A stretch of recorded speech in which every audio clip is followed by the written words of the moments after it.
Hey y'all, and welcome to What's Next Wall Street. I'm George Alfredas, and this week we're talking stocks, the metaverse, crypto, and the new decentralized financial Web3 world around us, and what all that means for traders. Dave is out this week, but I've got all the hot new trending products that everybody's talking about, using and investing in. Plus, we got our boy Greg Krause, lead instructor at OptionsPlayers.com here with his expert analysis and insight to help you target investment potential. The goal here is to provide you with education, information, and tips so that you're not out here just trading recklessly. You can email us at OptionsPlayers.com or hit us up on social media at What's Next Wall Street with your questions and your comments. We can also direct you to instructors and experts over at OptionsPlayers.com, like Craig, who can help you come up with a tailored trade plan. Watch this and past episodes on the Options Players YouTube channel or listen to our podcast on Apple, Spotify, or wherever you get your podcast. And make sure you subscribe and hit that alert button so that you always know what's next on Wall Street.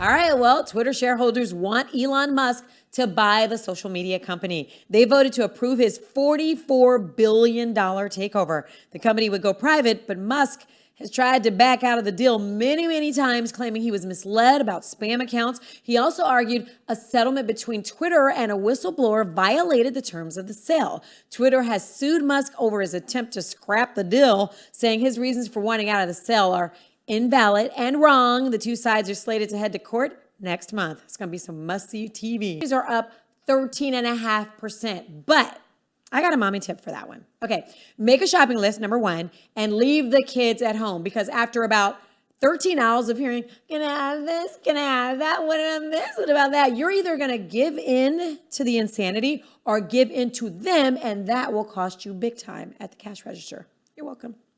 Okay, so if you're planning to purchase or do a refi, you might be a day late and $1 short. Literally. Mortgage rates are at their highest level since 2008.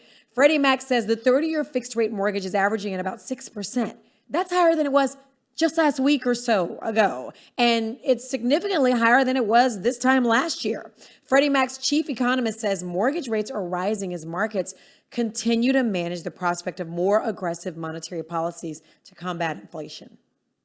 Meanwhile, if you're waiting for the market to crash so that you can purchase that perfect new home behind that perfect white picket fence, we had one of those in Maryland. We had a little white picket fence around our house. It was so cute. All right, anyway, get in line. According to a new survey, 78% of Americans expect the market to crash at some point, and a lot of them are ready and biting at the chumps to buy a new home if that happens, and many have saved an average of nearly $30,000 to do so. It's easy to save money when you live in your mom's basement, but I digress. The survey also found 27% of Americans polled prefer a market correction instead of a housing crash. Yeah, nobody wants a crash.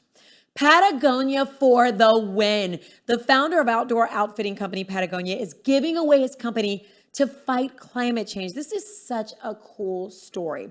Yvon Chouinard and his family have made a 10-figure fortune running Patagonia, but now they're relinquishing ownership and transferring it to trust and nonprofits that are going to redirect the company's profits to protecting the earth. As of right now, 98% of Patagonia's total shares are owned by an organization called Hold Fast Collective. Now, that's going to use its earnings to support nature and biodiversity. So far, the company estimates it could donate about $100 million annually. It's already done $50 million this year through Hold Fast.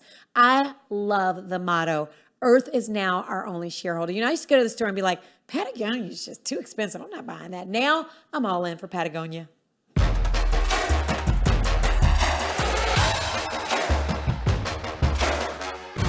Okay. Today's pro tip is brought to you by OptionsPlayers.com. Would you like an extra $20,000 a year? Dumb question, I know. And your next question is probably, what's the catch? There is no catch. Options Players actually teaches traders how to gain an extra $20,000 a year while only needing $400 in their daily accounts. So we always talk about stacking gains and money management, and these are the core principles to making this a reality. With just $400 and a sound trading foundation or strategy like the OP charting and indicators course system, a trader can trade $400 daily to reach an $80 gain a day. Just $80 a day brings you over $20,000 a year. It's a tangible goal once you break things down and learn the fundamentals of a proven system. So the takeaway is break it down. Break it down while everybody else just stands around. It seems weird when Dave's not here. Okay, break down your trade plan and get educated so you can lace your pockets with an extra $20,000 too. We hope this helps you stack great gains and enjoy that extra $20,000.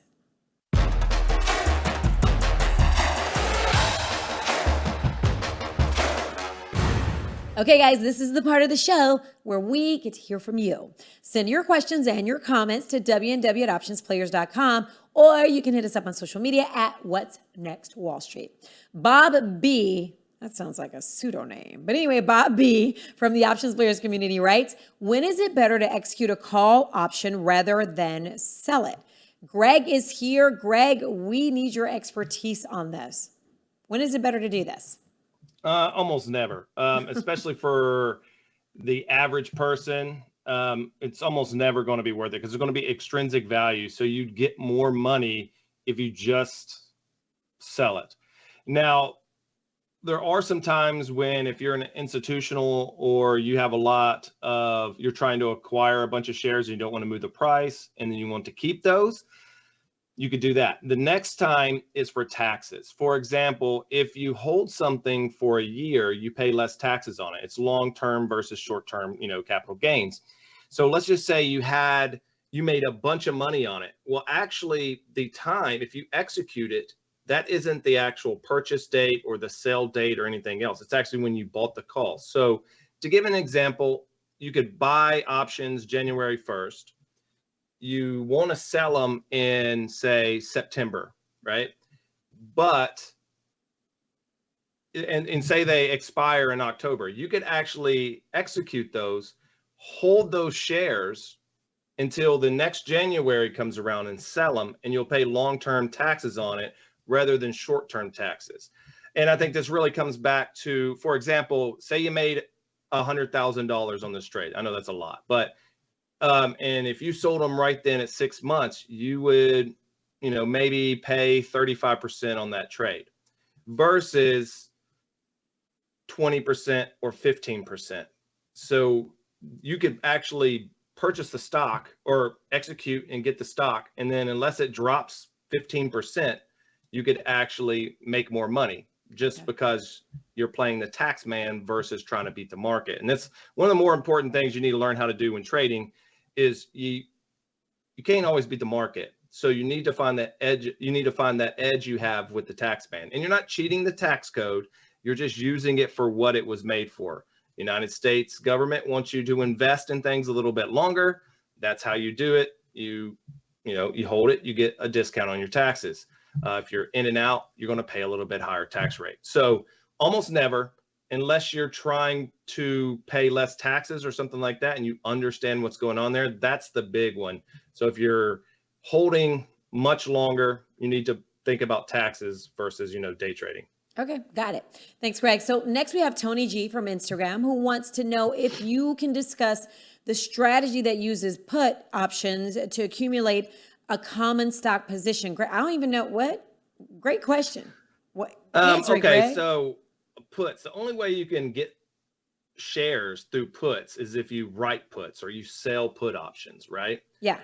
So if you buy a put, that gives you the right to, sell yours at a certain price, right? So when you're selling it, you're basically going to buy those puts that, those stocks that they're executing with those puts. So how you do that, it's I'm not going to say it's a covered call, but that's what the majority of people that really start with options learn. I own these shares. Now I can write calls against them and I can collect a little premium, but I don't have as much upside potential, right?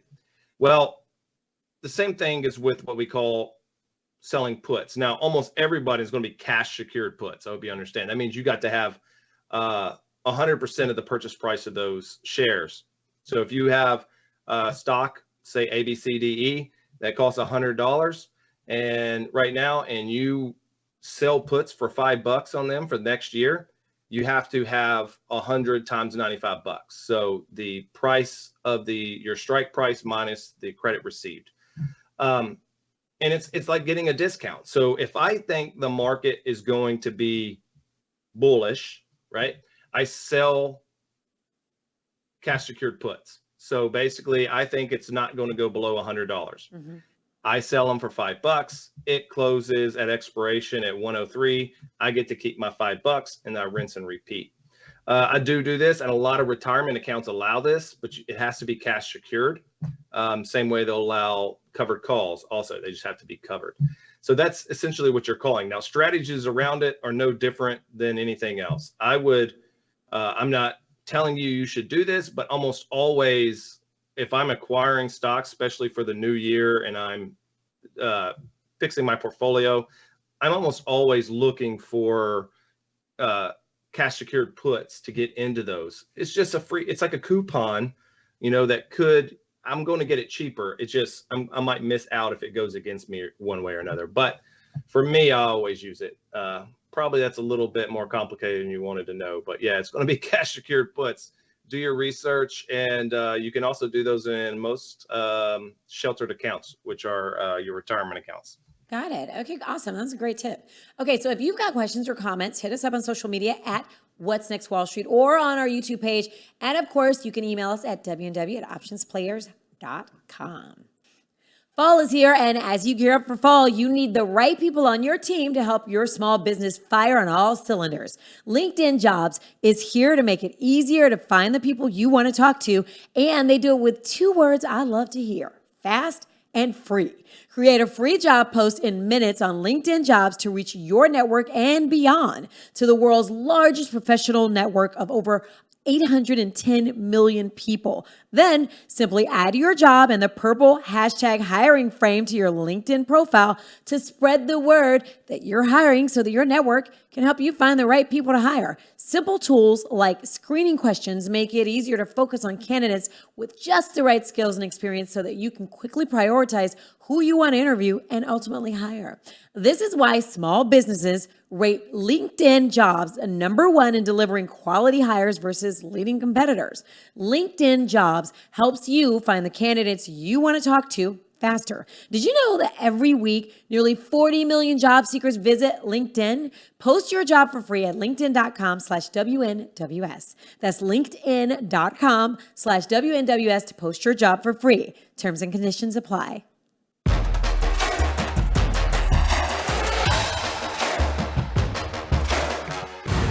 Okay, Greg, I want to talk about one of my favorite things, spinning. Okay, in particular, Peloton. I love Peloton. I don't care what y'all say.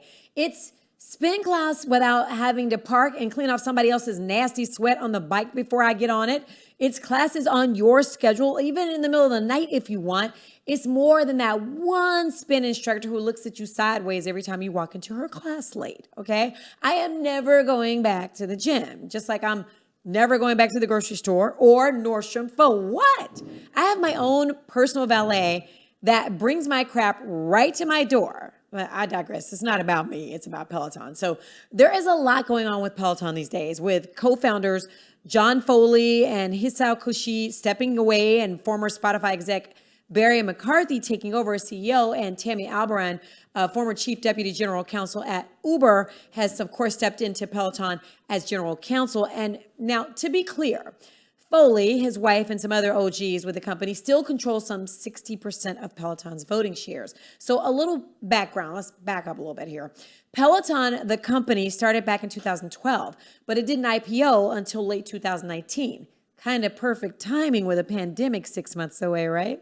You couldn't get a Peloton during the pandemic, let alone score stock without spending, well, like about $150 a share, maybe $170 at one point back in 2021.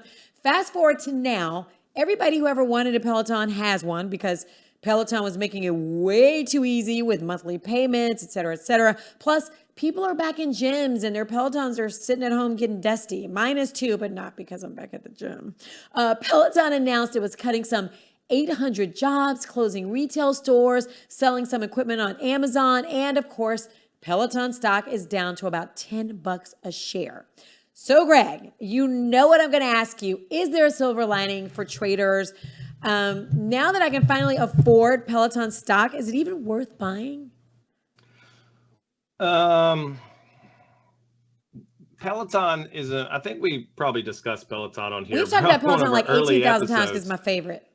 Yeah, I mean, I know because the teleprompter guy, he was, it was really low, and he's like, "Hey, everybody's going to get onto this Peloton, kick before the pandemic because we're going to be stuck in our houses, and then you should purchase them." And then it just went absolutely crazy. Yes. Like we were up like 300 or 400% just on the stocks, and then we were all just like, "Yeah, this is way too high. There's no way they can maintain this." So then we were like, "You should short it." And it went up a little bit after that, but then of course Tanked. completely won that because it went down. And I don't know really how to explain if you should buy Peloton here or not. I would really have to crunch their numbers a little bit more. I wouldn't say it's completely bad, but at this point, I would like to actually see them actually make some real profit, and that's what they're lacking. And all you got to do is go to eBay. If I can go to eBay and buy the bike, the exact bike you're selling on your website, and I can get it for $500 or $600 with all the add-ons that probably cost $3,000. That's what I'm going to do. And I know Peloton switched to more of a subscription service. You always had to have a subscription if you wanted to take the classes, which I love the classes, but Peloton isn't only like the bike, they got the treadmill. They say they're coming out with a rower, and like they have yoga, they have all these other classes. So I just, I'm not like a gym rat. Not that if you go to the gym, you're a gym rat, but for me, it works. I'm like, no, I don't want them to go, the way of the dinosaur, because I just think it's such a cool idea and such a cool product. Yeah. I'm not going to say Peloton was first to market, but they were almost, right? I just don't know enough about the space to make that accusation. But very high quality looking, or at least the price is. Mm-hmm. There's a lot of them used for sale, like a lot of them, like for $600. So they have to be, durable, or they just wouldn't be still expensive. I pulled it up on eBay while you were talking, and I see like 100 of them for sale, and that's just what I see. I don't even have to look. And they're the brand new ones with the big screen. Oh, don't tell my husband that. He'll get rid of that mine so fast. Yeah, so they're like $600. Because what happened is everybody got them like every other piece of equipment, and then 80% of the people don't use them. So I think the subscription service was probably kind of where they're probably going to go at it. Think of it as like your phone, right? They stopped selling the phone to you, but they sold you that subscription. So now they're going to sell you this bike, but say, hey, this is also going to cover your subscription for the next 2 years. And I think that's probably where they're going to go. But they have issues. And that big issue is I can get on a phone and download an exercise app, wirelessly connect it to a TV, and exercise on whatever bike I want to. So I can go buy exercise bike from, I'm just going to say like Goodwill or Salvation Army or something like that, put it in my living room, pay probably like $5 for a monthly subscription to somewhere else and exercise. So they've been knocked off, but it's not illegal, not illegally, but you came up with a good idea. And now you have people that are going to come in and they are going to undercut you. So they have to stay that premium one. And at that case, there's just I don't think they're going to make a lot of money there. There's just so much. I think you have the mirror now. Is the mirror? I have the mirror, Peloton and I love also? the mirror. So what Peloton has done as well is now they have like a little camera, like the mirror. I can exercise, and they're like, "Hey, that's a cool beanbag behind you. Oh, I see your kid in the background." Like they can see you and tell you, "Hey, you're doing this wrong." So now Peloton has added like a little camera that, of course, costs extra. So that's one of the things I like about the mirror. So maybe that's something that could help them. Like with the mirror, you can actually get a private trainer who, you can see them 5 days a week if you want. That costs extra, obviously. But the mirror is something that I like because of the camera and because of the feedback that I get when I work out. So maybe that's something. And I even noticed the mirror. Now the mirror's got like golf, like help you with your golf swing. So I don't know. Yeah. I like the idea of the mirror and the Peloton and even tonal. But I don't know what's going to happen with tonal these days because people are working. I think some people just like to be in the gym, but so you still need to tell me, do I buy it or not? You got your gym rats, right? They want to get out. They want to do things. It just is what it is. And then you probably have a lot of very busy, I would say, corporate people or whatnot, or people that own a bit. Like, if you want to know, if you don't want to have any time in your life, go start a business, and you'll realize that, yes, I'm not going to make fun of small business owners anymore, because you just realize you're going to work 18 hours a day and make less than minimum wage to, maintain this business. So those individuals, I would see more not going back to the gym, but, and unless we get another shutdown or something, I think it's going to be bad. I mean, I don't know if they can actually improve. They're renting bikes now rather than selling them. And I think they were overpriced. Everybody jumped on the bandwagon, and now we're back to where it kind of belongs. Do I want to buy it? Absolutely not, because it could go complete bankrupt any day, or it could, surge. I'm just going to stay away from it, because I don't want to short it, because in today's market with all these meme stocks and all these people on Robinhood that just like, I'm just going to, try to get these shorts and stuff out. Those are the ones I kind of like stay away from. Although those individuals only trade big names. They don't actually trade all the fraudulent or crappy stocks that you should be going after. They only go after big names like Peloton, or, maybe like Tesla, GameStop, things like that. They're not going to go after some, nobody knows what it is, but it's a Fortune 500 company. So I'm going to stay away from them. I'm not telling you to go short on them, because 1 second, a Discord group could get a few people together and just make that price jump, and now you're screwed, especially in options. So be careful of that. I'm going to agree to disagree with Greg, because I just, Peloton has a story. I know he's right, though. So remember, if you've got questions, or if there's anything you'd like to see covered on our show, this is like your show. We want to know what y'all want to talk about. So email us at wnws@OptionsPlayers.com, or hit us up on social media at What's Next Wall Street. Catch up on this episode, past episodes of What's Next Wall Street on Options Players YouTube page, or listen on Spotify, Apple, wherever you get your podcast. This is a good show to listen to in Carline, okay? Or at the airport, or wherever. But make sure you hit that alert button so that you get the newest episode as soon as it drops. I'm Georgia Alfredas. See you next time on What's Next Wall Street.